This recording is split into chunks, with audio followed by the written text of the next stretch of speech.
This is Pet Life Radio. Let's talk pets. This show is brought to you by Pet King Brands, the makers of Zymox and Oratine.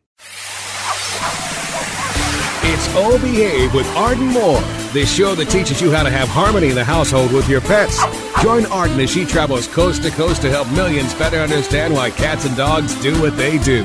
Get the latest scoop on famous faces, their perfectly pampered pets, and who's walking who in Rin Tin Tinseltown. From famous pet experts and best-selling authors to television and movie stars, you'll get the latest buzz from wagging tongues and tails. Garner great pet tips and have a doggone fur-flying fun time. So get ready for the pause and applause as we unleash your Oh Behave host, America's pet edutainer, Arden Moore. Welcome to the Oh Behave show on Pet Life Radio. I'm your host, Arden Moore. Are you ready for some football? Do you like to cuddle with your canine or cool cat? Our special guest today is all about both, the gridiron and great pets in need of forever homes. Yep, he is an NFL referee. He is also founder and CEO of Cuddly, a company that helps animal rescue groups. Please give pause and applause to John Hussey. Woo! Thank you, Arden. It's not often that a referee gets applause, right, John? No, ma'am. They think that we come out, the fans think that we come out on Sunday for those 3 hours just to mess up their day. Well, you don't. You also make miracles for many, many animals in need. And folks, as a former sports writer, me, who got to cover one Super Bowl and who now lives with a furry Brady Bunch, I got to tell you, John's my dream guest. We're going to learn about the possum dual roles that John Hussey does after we pay for the show by taking this quick commercial break. So sit and stay. We'll be right back. Time for a pause. 4 furry ones, actually. Sit and stay. Oh Behave will be right back.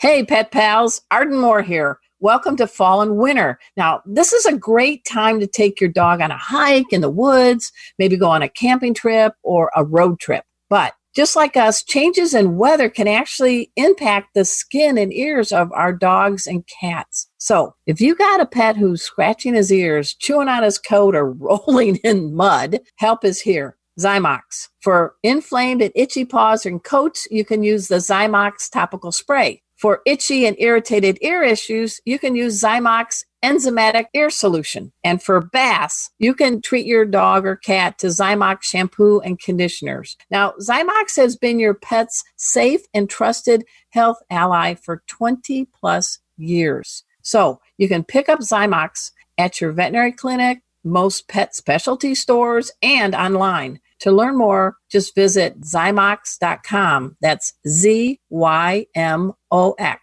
Do it for your pet. Let's talk pets on PetLifeRadio.com. Oh Behave is back with more tail-wagging ways to achieve harmony in the household with your pets. Now back to your fetching host, America's pet edutainer, Arden Moore. Welcome back to the Oh Behave show on Pet Life Radio. I'm your host, Arden Moore. Our special guest today is a much-respected referee in the National Football League. He's also a great businessman who's revolutionizing how to help shelters and rescue groups raise needed money and donations and supplies for animals in need. Joining us today is the founder and CEO of, I love the name, Cuddly.com, John Hussey. Welcome to the show, John. Thank you, Arden. Thanks for having me. I'm really excited to get the opportunity to speak with you. All right. Well, we'll see how it goes at the end of the show if you feel that same. But no, I'm teasing. This is not 60 minutes. But one thing, we have some things in common. First of all, for about 4 years, I lived in Seal Beach, California. Oh, wow. I don't hear that often. No. And Seal Beach, folks, is the last city, or really a town, in Orange County before you cross into LA County into Long Beach. And I lived on a street called Clipper Way. And I described Seal Beach as kind of a Mayberry RFD on a beachfront. Well, back in the day it was. I don't know how it is now, but this is about 10 years ago. So you live in Huntington Beach, right? Yes, ma'am. But our offices are actually based on Main Street in Seal Beach, just like you said. Oh, really?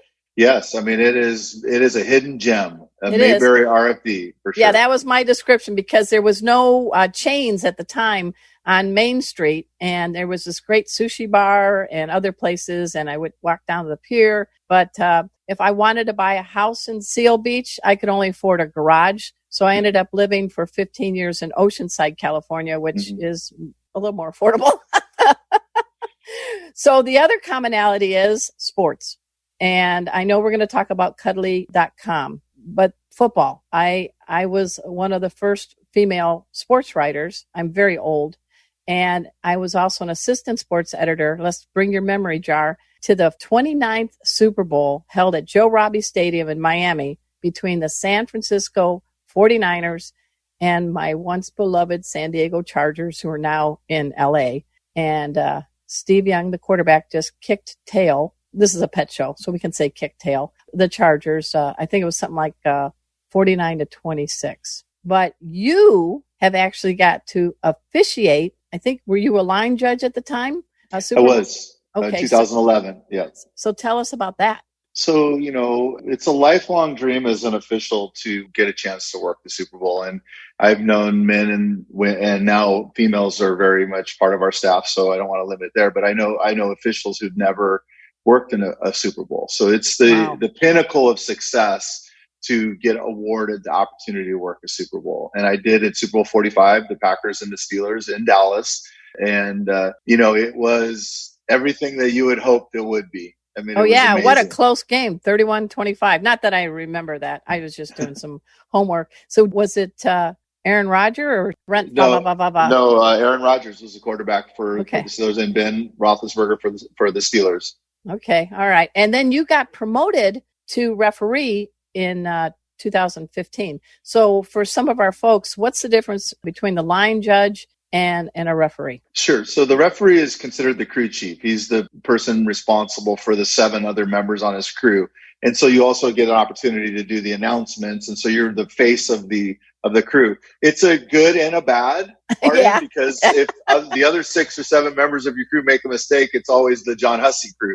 It's not the Tom Smith as a line judge made the call. John Hussey's crew is the one that made the mistake. But that is the responsibility you take when you become a crew chief in the National Football League. So what made you want to be a ref? I mean, seriously, it's not a real, we love you popularity contest, but we do need rules and regulations. So in my coming out of college, I tried to play a little college baseball. I thought I was really good in high school, small school. So I was a big fish at a small school. I went to play junior college, some club baseball and junior college baseball, and realized quickly that I wasn't as good as I thought I was.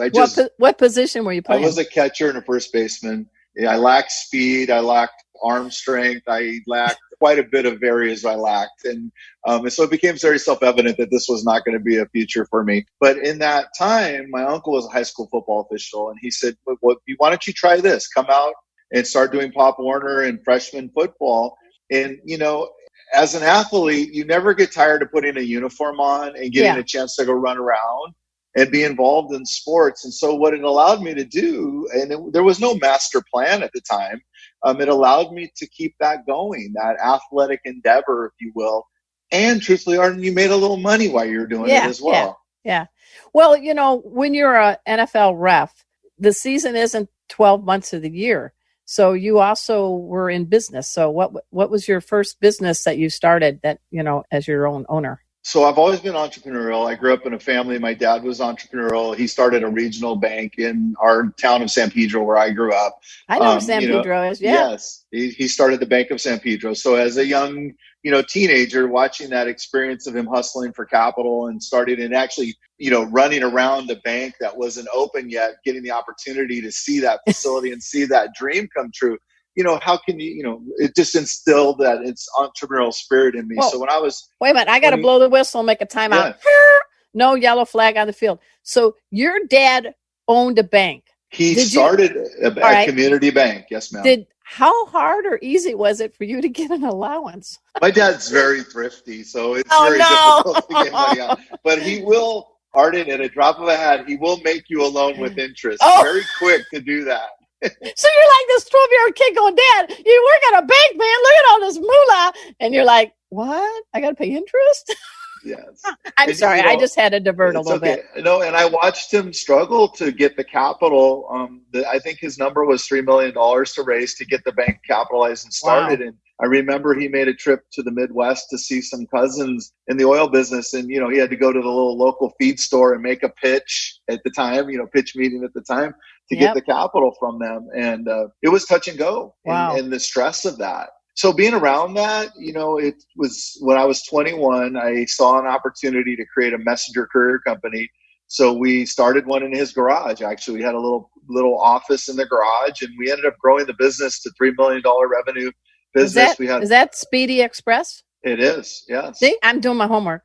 20 years as a reporter, you can't take that out of a girl. No, you're right on. And we grew that business, great business. And, today it would be very valuable with the home delivery market and such that. I don't know that it would have survived through the 90s, early 2000s with technology and stuff like that. But now those are flourishing businesses. Not one I'd want to be in, truthfully, but it was a great experience to be an entrepreneur at 21 years old. That's pretty impressive. Now, I understand you have a terrier mix named Benji. Tell us the 411 on Benji and how Benji really has changed your life. So it's interesting being the CEO of Cuddly and not I love the name. And listen to your baritone voice, Cuddly. He says it like that, Cuddly. we laugh around the office. We call it the Cuddly. But the Cuddly. The Cuddly. So, coming into this was an angel investment for me, and I'll kind of get to Benji.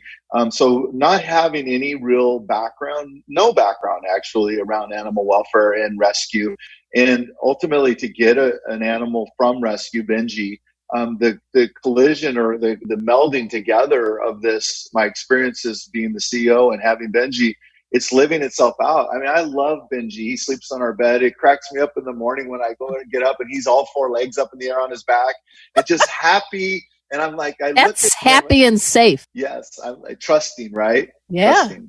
And I look at him and I go, Benji, you have a really good life. And it puts the work that we do at Cuddly into real life perspective for me. So let's talk about Cuddly. And everybody, I'm going to say it more than once after the show, please go to cuddly.com. Not only is it going to make you smile, but it's going to make you smile inside because you're going to be doing some good for a lot of animals in need. But people hear of GoFundMes. You're not a GoFundMe. You're different. And you're finding as a businessman a void that really needed to be filled in the world of animal welfare. So can you fill us in on that? Absolutely. So first and foremost, we focus only on fundraising for 501c nonprofits. Okay. So we go through a vetting process. We use GuideStar. We verify their EIN number. We verify that their IRS forms are filed. And in order to be on Cuddly, you have to be a vetted organization and you have to be a nonprofit that serves animal welfare.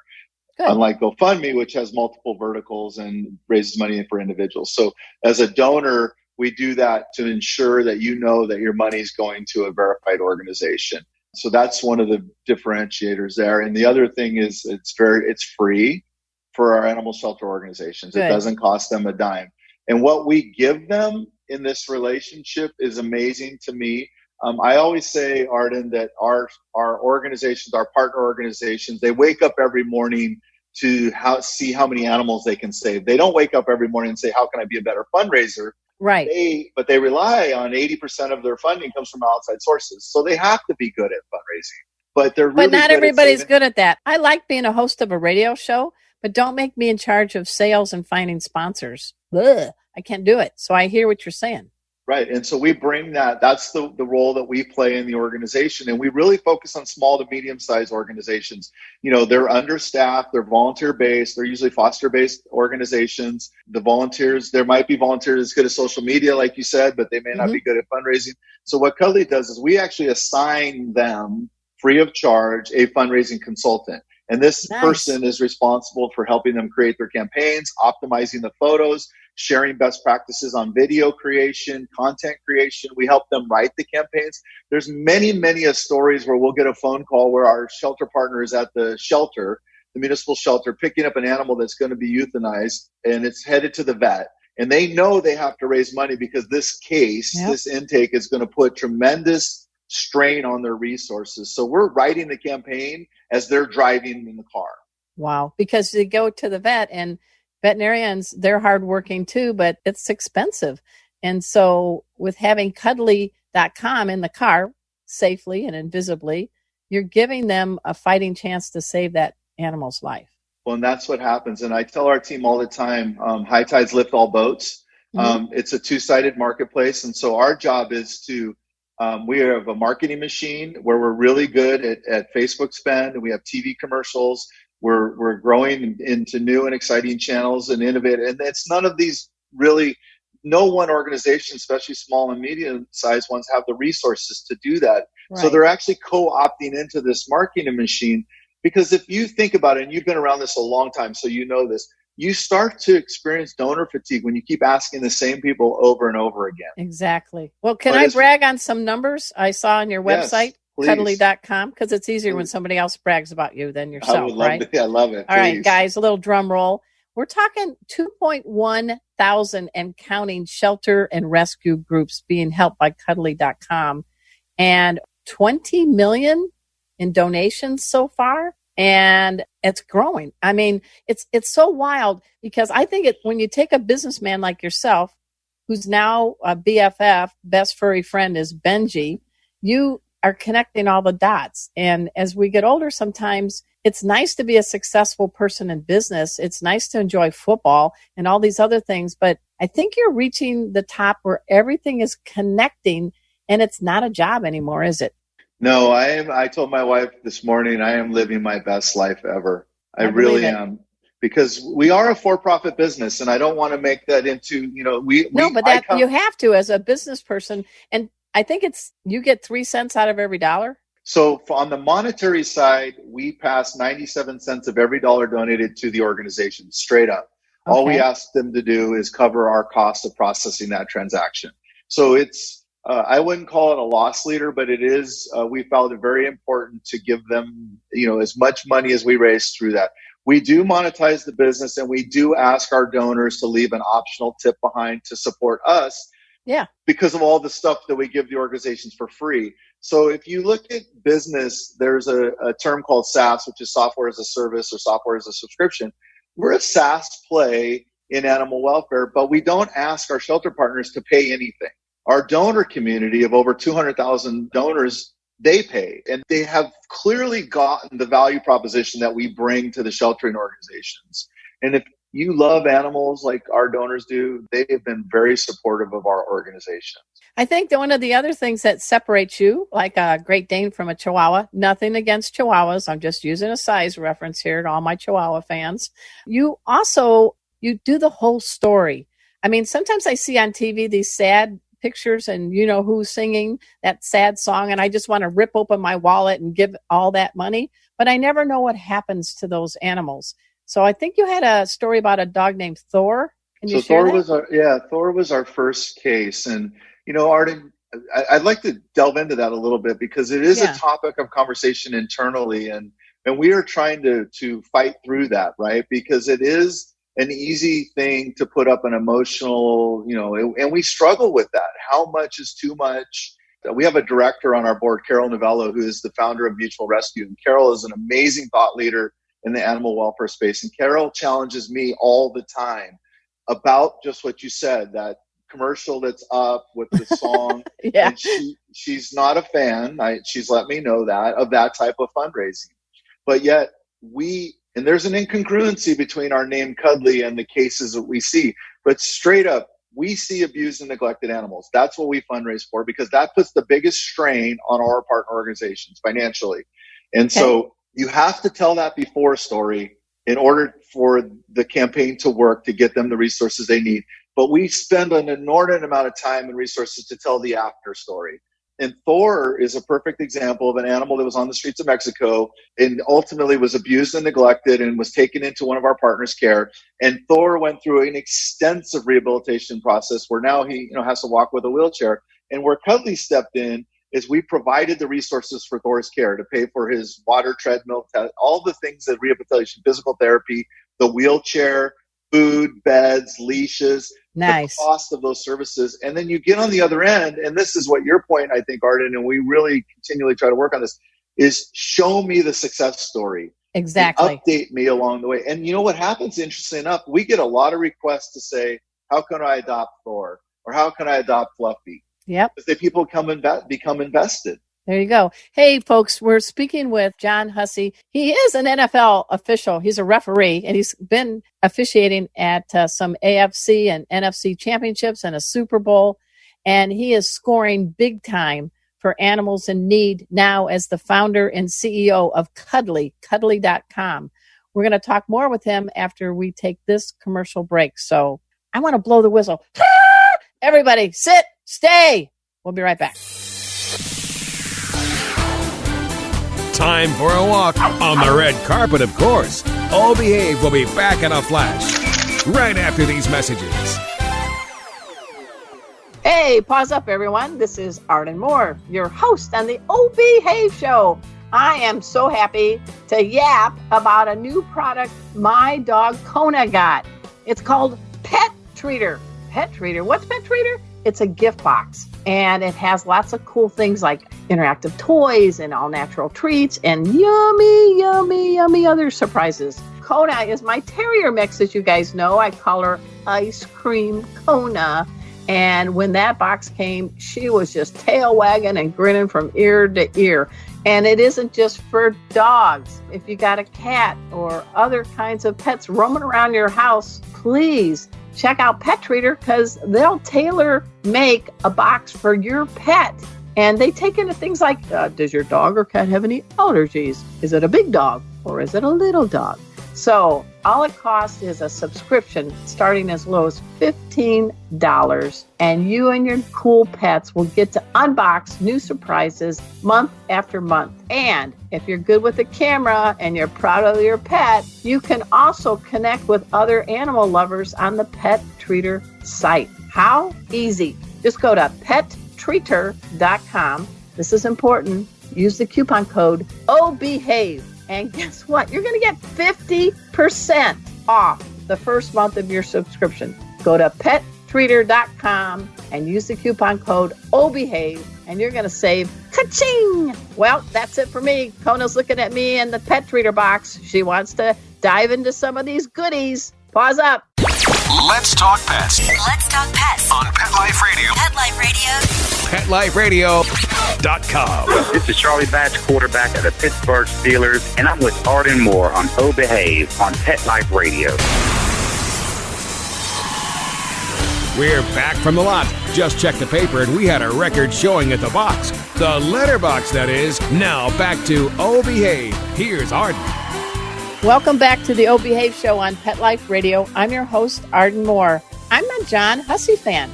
It takes a lot. I'm this old, crusted newspaper reporter now in this world, and I am really giving you pause and applause. And I think with Cuddly, you have a good team.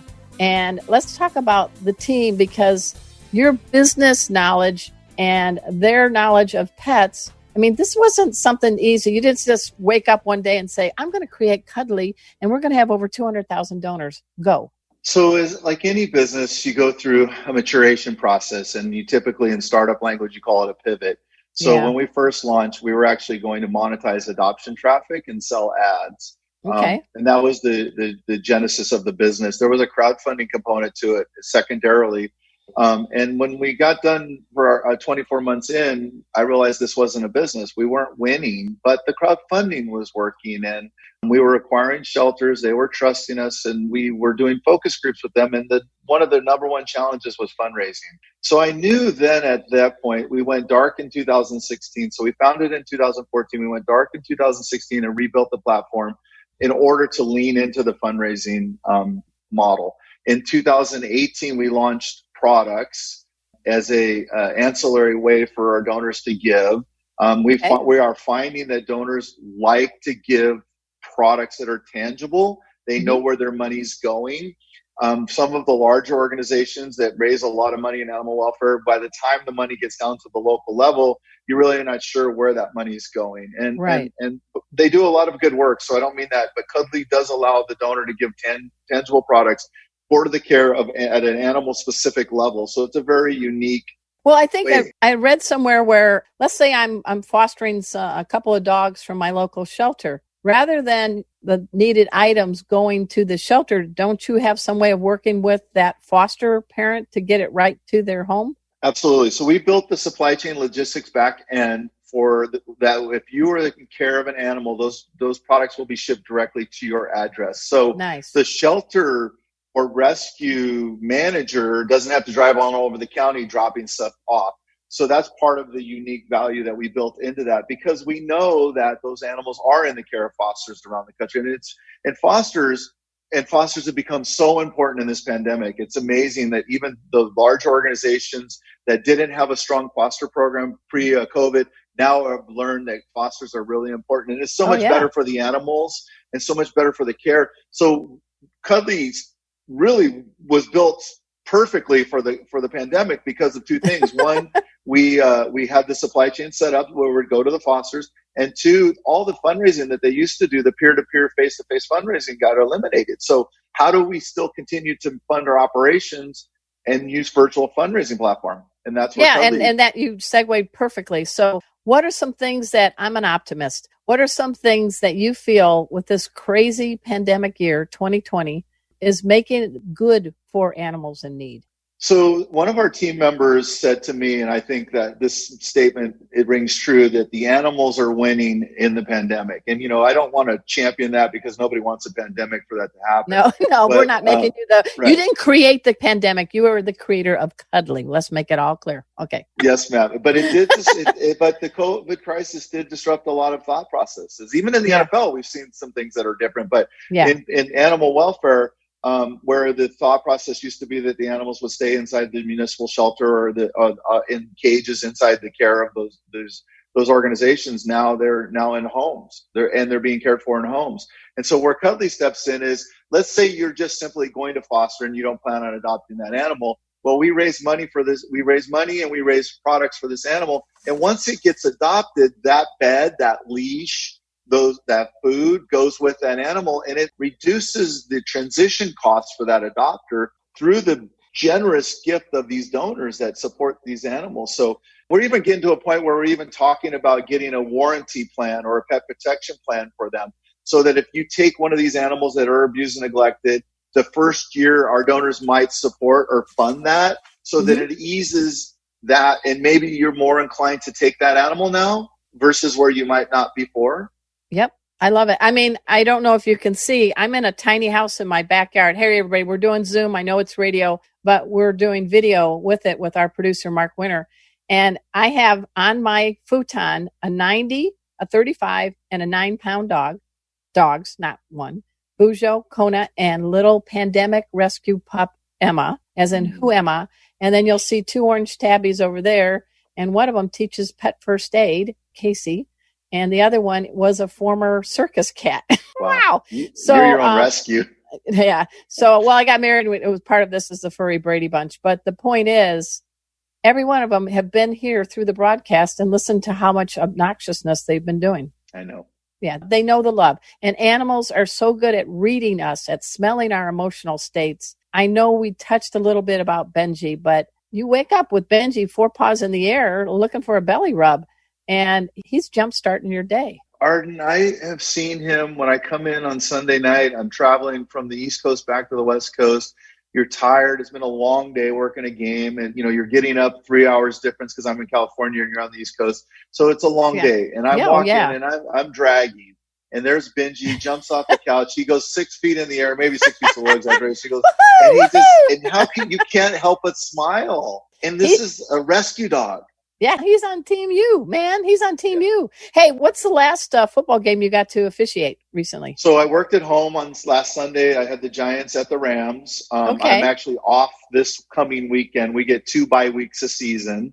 So I have my bye week. So I'll get to rest and rejuvenate. And then I go on the road for the next couple of weeks. I go to Pittsburgh, and then I go I think I'm in Florida and such like that. So, are you going to cover any Dolphin games? I am actually in a couple weeks. Are you in that area? No, Mark Winter is. I'm going to upset some Dallas fans. Sorry. I was weaned on the Bears in Chicago, and I love the Chargers, but I live in cowboy country now in Dallas. But Mark Winter, our producer, aren't you a big Miami fan, Mark?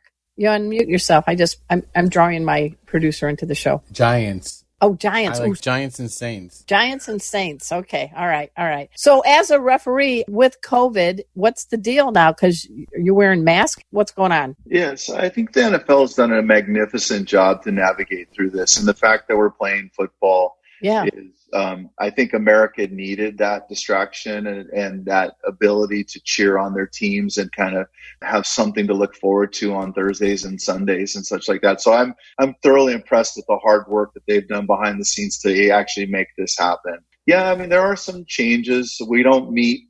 We usually would meet on Saturdays for 2 to 3 hours in a meeting room. Mm-hmm. We now do it on Zoom. Obviously, everybody's on Zoom. Now, don't you wish you would have bought stock in Zoom like in October? I say that all the time. I do.